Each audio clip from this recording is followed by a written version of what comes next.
अस्सलाम वालेकुम। मैं आपके साथ आपकी डॉक्टर हुमा चिश्ती। आज बात करूँगी एक मेडिसिन के हवाले से मटीरिया मेडिका की बहुत ही यूज़फुल बहुत ही अम, यूँ कह लीजिए बहुत ही मुफ़ीद मेडिसिन है जो आजकल जिस तरह से आपको पता है सर्दी है और जॉइंट पेन्स ज़्यादा होने लगती हैं, जिन लोगों को आर्थराइटिक प्रॉब्लम होती है या रूमेटिक अफेक्शंस होती हैं, तो उसके लिए बहुत ही ज़बरदस्त रेमेडी है जो क्लिनिकल प्रैक्टिस में मैंने जिसको बहुत अच्छा पाया। आज बात करेंगे गॉलदेरिया के हवाले से, गॉलदेरिया प्रोकैम्बस के हवाले से।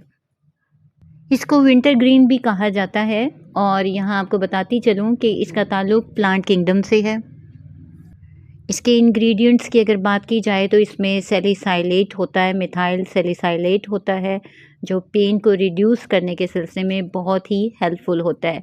इसके अलावा आर्ब्यूटिन होता है इसमें। यहाँ आपसे ये मेंशन करती चलूँ कि ये मेडिसिन इन्फ्लेमेटरी डिसऑर्डर्स में बहुत ही अच्छा काम करती है।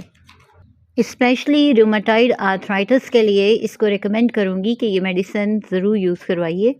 उन तमाम वेल सेलेक्टेड रेमेडीज़ के साथ अगर आप इसको यूज़ करवाएंगे तो ज़्यादा इफ़ेक्ट्स आएंगे।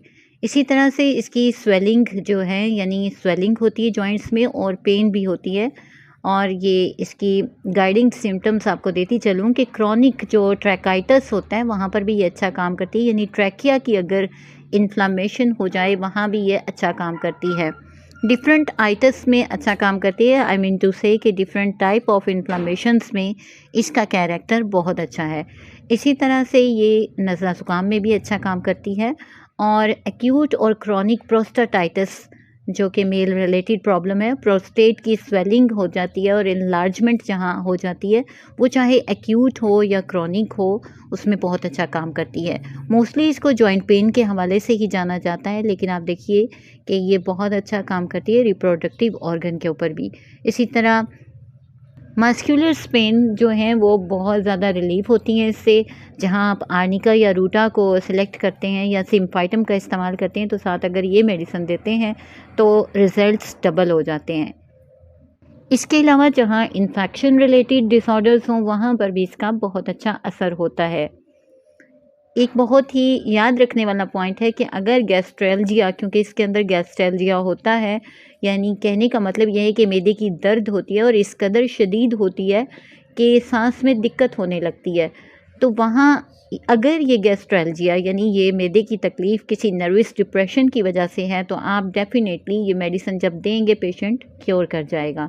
और यहाँ एक और चीज़ आपको गाइड करती चलूँ कि इसके स्टमक की कंडीशन ऐसी होती है कि पेशेंट जब भी कुछ खाता है या पीता है उसे कै हो जाती है और कांस्टेंट उसका ये सिलसिला जारी रहता है। स्टमक पेन जो है वो एपिगैस्ट्रियम में होती है और इसके अलावा इंफीरियर जो पार्ट है हाइपोकॉन्ड्रिया का वहाँ होती है। यहाँ ये बात कहना चाहूँगी कि जो प्रैक्टिशनर्स और जो फिजिशियंस ये समझते हैं, होम्योपैथ्स के हवाले से बात कर रही हूँ, कि वो जो समझते हैं कि एनाटमी का इससे कोई ताल्लुक़ नहीं या फिजियोलॉजी का। आप ये देखिए कि ये हमारा मटीरिया मेडिका है कि जिसमें ये टर्म्स मौजूद हैं, inferior part of the hypochondria और पेन इन एपिगैस्ट्रियम, तो दैट इज़ एनाटमी एक्चुअली। तो एनाटमी का होना बहुत ज़रूरी है, हमें एनाटमी का इल्म भी होना चाहिए, पैथोलॉजी का भी और फिजियोलॉजी का भी। आगे बात करते हैं इसके हवाले से। डॉक्टर BF यंग के मुताबिक अगर बात की जाए तो ये जो गॉलदेरिया मेडिसिन है ये नर्वस पेन्स में, स्पेशली जो न्यूरॉलजी इन नेचर होती हैं, यानी आसाबी किस्म की दर्दें होती हैं जैसा कि शैटिक पेन होती है और इसी तरह से साइनोसाइटिस होता है और नेफ्राइटिस के लिए भी ये बहुत अच्छी मेडिसिन है। ना सिर्फ ये यानी गुर्दों पे अच्छा असर करती है बल्कि मसाने की भी जो तकालीफ़ होती हैं और उसकी सोजिश में बहुत अच्छा काम करती है, जिसे हम मेडिकल टर्मिनोलॉजी में सिस्टाइटिस बोलते हैं। और नेफ्राइटिस वो कंडीशन होती है जो नेफ्रॉन्स की सोजिश होती है, गुर्दे की पर्टिकुलर प्रॉब्लम है। यहाँ एक इम्पॉर्टेंट पॉइंट जो इसको याद रखने के लिए आपसे शेयर करती चलूँ कि गॉलदेरिया का जो पेशेंट होता है इसकी भूख नाकाबिले बर्दाश्त होती है, बिल्कुल आयोडियम की तरह।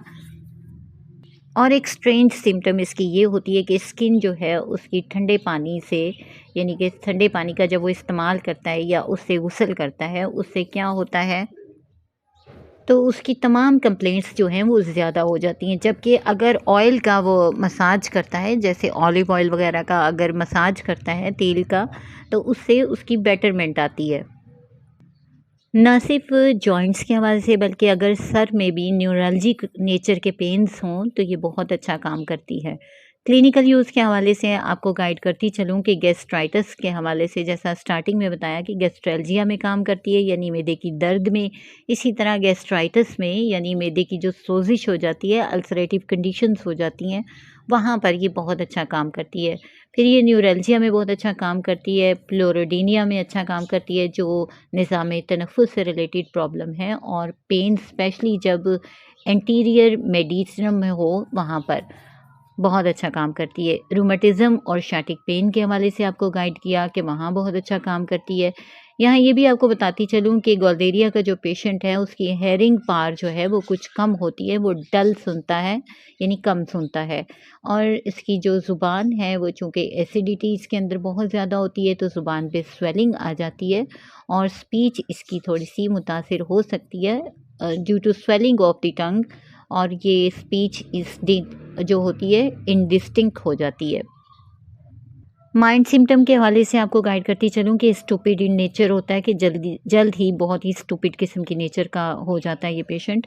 यहाँ आपको लास्ट में बताती चलूँ कि इसके साथ जो फॉलो वेल काम करेंगी मेडिसिन, या यूँ कह लीजिए कि जो मेडिसिन इसके एक्शन को कंप्लीट करती हैं उनमें ब्राइनिया, रस्टॉक्स, लीडम और कैल्मिया बहुत अच्छा काम करती हैं।